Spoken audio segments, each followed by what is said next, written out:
ప్రజా వ్యతిరేక విధానాలు బీజేపీ ప్రజా వ్యతిరేక విధానాలు బీజేపీ ప్రజా వ్యతిరేక విధానాలు వర్ధిల్లాలి ప్రజా పోరాటాలు వర్ధిల్లాలి ప్రజా పోరాటాలు వర్ధిల్లాలి ప్రజా పోరాటాలు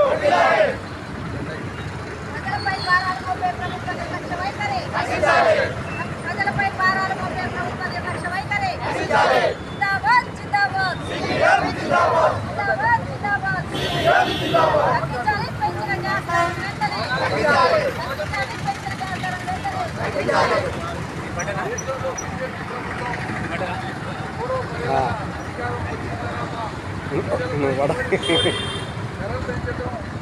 సామాన్యులు నెలకి 2 లక్షల కోట్ల రూపాయలు 57 రూపాయలకు వస్తే 101 రూపాయకి 110 రూపాయలకు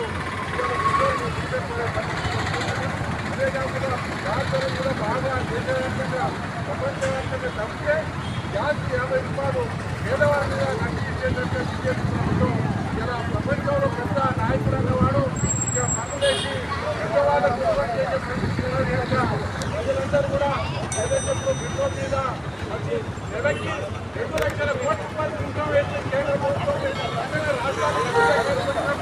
రాష్ట్ర వాటా ఇచ్చేదంటే 30 లక్షల కోట్ల ఇచ్చినప్పుడు 100 కోట్ల వారికి ఇచ్చేదాని మీద నిరసన జరుపుతున్నాం. అట్లనే పేద వర్గాలకు సబ్సిడీ ఇచ్చేపై దేశంలో 50 రూపాయలకు పెట్రోల్ పడి ఇలా 110 రూపాయలకు కొనే దుస్థితి బీజేపీ ప్రభుత్వం మీద ఉన్నది.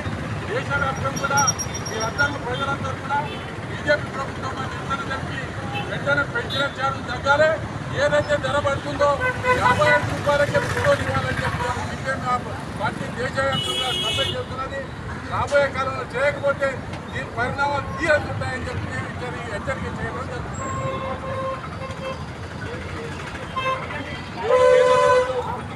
పెట్రోల్ గ్యాస్ ధరలను తగ్గించాలని చెప్పి సిపిఎం పంట కమిటీ ఆధ్వర్యంలో కరోనా పట్టణంలో నిరసన వ్యక్తం చేయడం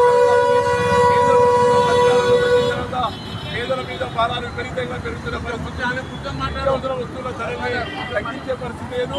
దానికి తోడు ఇప్పుడు ప్రపంచవ్యాప్తంగా కూరగాయల ధరలు తగ్గుతున్నప్పటికీ ఇంకా పెట్రోల్ గ్యాస్ ధరలు పెంచడం అనేది సిగ్గుమాలిన చర్య. ఈ ప్రభుత్వ విధానాలను వెంటనే మానుకోవాలి. వెంటనే పెంచిన పెట్రోల్ డీజిల్ గ్యాస్ ధరలు ఉపసంహరించుకోవాలని చెప్పి సిపిఎం పార్టీకి మేము డిమాండ్ చేస్తూ ఉన్నాం.